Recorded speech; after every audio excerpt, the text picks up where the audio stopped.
দায়িত্বপ্রাপ্ত মন্ত্রীরা বলেন আমাদের সংবিধান অনুযায়ী 7(2) অনুযায়ী আমাদের সংসদ সার্বভৌম, তখন মনে হয় আইনের এতগুলা ডিগ্রি, সেই LLB করা থেকে শুরু করে LLM করা থেকে শুরু করে বার করা থেকে শুরু করে PhD করা থেকে শুরু করে সকলই বৃথা, আবার আইন নতুন করে শিখতে হবে আমাদেরকে। মাননীয় সদস্য মোহাম্মদ নাজিবুর রহমান, 68 পাবনা 1, আপনি এ ব্যাপারে বক্তব্য রাখতে পারেন, আপনার সময় 10 মিনিট। ধন্যবাদ মাননীয় স্পিকার। এখানে একটা বিষয় মনে কনফিউশন আছে।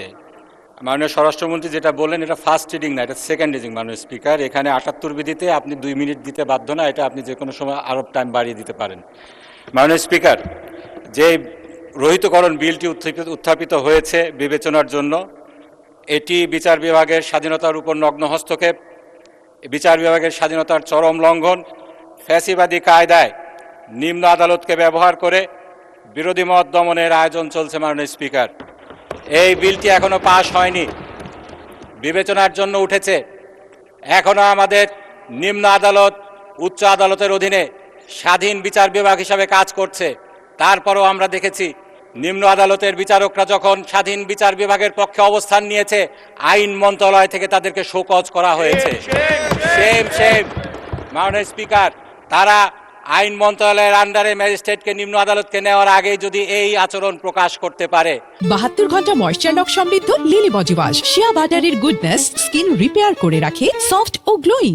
মাননীয় স্পিকার, আমরা দেখেছি সেই ফ্যাসিবাদী আমলে কি হয়েছে, অতীতে কি হয়েছে।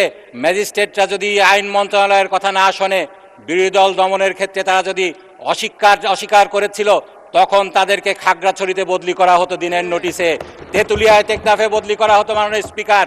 সেই দিন আবার ফিরে আনার জন্য ষড়যন্ত্র চলছে মাননীয় স্পিকার।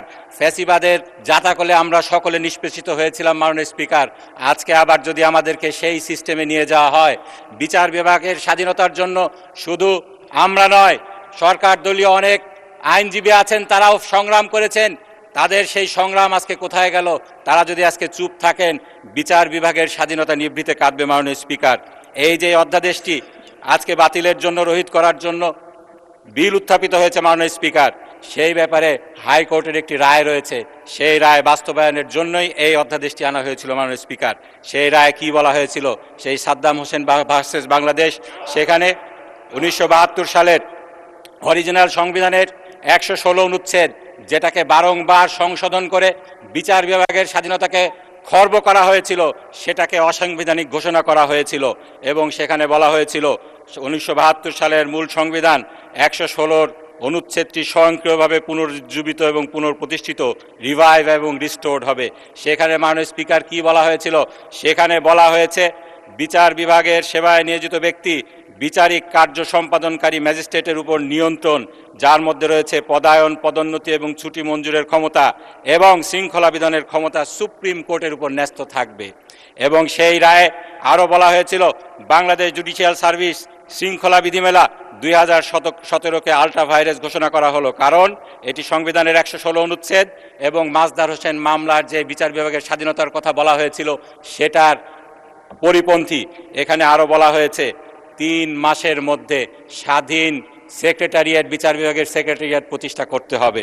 সেই বিচার বিভাগের হাইকোর্টের রায়কে বাস্তবায়ন করার জন্যই এই অধ্যাদেশটি জারি করা হয়েছিল মাননীয় স্পিকার। সেই অধ্যাদেশ জারি করার পরে এই অধ্যাদেশকে কার্যকর করা হয়েছিল। একটি স্বাধীন সচিবালয় আমরা দেখেছিলাম, সুপ্রিম কোর্টে সেদিন প্রতিষ্ঠিত হয়েছিল। মাননীয় আইনমন্ত্রী সেদিন উপস্থিত ছিলেন সেখানে। আজকে তিনি কিভাবে আবার সেটাকে ফিরিয়ে নেওয়ার জন্য, রহিত করার জন্য বিল আনেন, আমাদের বোধগম্য হয় না মাননীয় স্পিকার। সে রায় বাস্তবায়িত হয়ে গিয়েছে, সুপ্রিম কোর্ট সচিবালয় প্রতিষ্ঠিত হয়ে গিয়েছে। সেখানে রায়টি স্টে হওয়া কিংবা ডিসমিস হওয়া ছাড়া এটিকে বিলুপ্ত করা, সেই সচিবালয়কে বিলুপ্ত করার জন্য বিল আনা বিচার বিভাগের স্বাধীনতার নগ্ন হস্তক্ষেপ এবং আদালত অবমাননার শামিল মাননীয় স্পিকার। মাননীয় স্পিকার, আমরা এখানে অনেক কথা বলতে পারি, আমাদের ইনডেমনিটি আছে, আমাদের দায় মুক্তি আছে, কিন্তু এ কথা বলার কোনো সুযোগ নেই। আমাদের এই সংবিধান সার্বভৌম, আমরা আদালতের রায় মানতে বাধ্য নই, এমন কথা কিন্তু এই সংসদে বলা হয়েছে। এই কথাটি সম্পূর্ণ অযৌক্তিক এবং অসত্য। এর মাধ্যমে জাতিকে মিসলিড করা হচ্ছে। আমার মাননীয় সংসদ সদস্য জনাব আবুল হাসনাত অনেক কথা বলতে চেয়েছিলেন, তিনি বলতে পারেননি। তারপর মাননীয় যে আইনমন্ত্রীকে সময় দিয়েছেন, তিনি অনেক বিষয়ে মিসলিড করেছেন। যে বিষয়ে এর আগে মিসলিড করা হয়েছে তার একটি ছিল সংবিধানের এই আমাদের সংসদের সার্বভৌমত্ব। আমি একটি বইয়ের রেফারেন্স দিতে চাই, বাংলাদেশ জাতীয় সংসদ, ডক্টর মহিউদ্দিন। সেখানে তিনি সার্বভৌমত্ব নিয়ে কি লিখেছেন, সেখানে তিনি একটি কোর্টের রেফারেন্স দিয়েছেন। 2003 সালে যৌথ অভিযান দায় মুক্তি আইন 2003 এটাকে খারিজ করে সুপ্রিম কোর্ট যেটা বলেছিল, বিচারপতি মঈনুল ইসলাম চৌধুরী এবং বিচারপতি আশরাফুল কামালের সমন্বয়ে গঠিত হাইকোর্ট বেঞ্চ বলেছিল, রাষ্ট্রের 3টি অঙ্গের কেউই সার্বভৌম নয়, প্রতিটি অঙ্গ সংবিধানের বিধিবিধান সাপেক্ষে স্বাধীন, শ্রেষ্ঠত্ব শুধু সংবিধানের, রাষ্ট্রের 3টি অঙ্গই সংবিধানের বিধিবিধান মেনে চলতে বাধ্য।